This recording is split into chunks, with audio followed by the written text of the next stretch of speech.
من الصوصات الجميلة اللي ممكن تقدميها مع المندي والكبسة، وكمان ممكن تاكليها مع العيش كده بتبقى حلوة قوي. هو صوص الدقوس مميز وطعمه حرش كده وجميل وسهل، ومكوناته موجودة في كل بيت.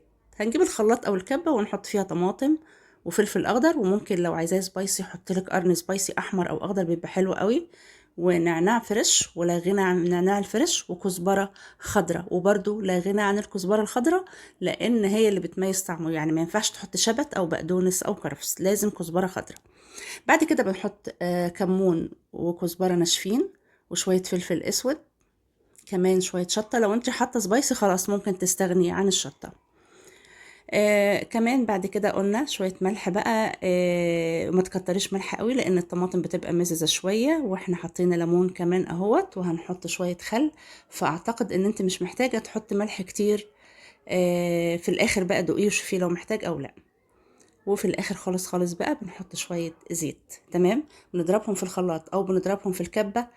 في كل الاحوال بيبقى طعمه جميل وريحته طالعة كده جميلة جدا، ويا سلام عليه مع المندي، خطير. ريحة المندي مع الصوص الدقوس بيبقى فظيع جدا.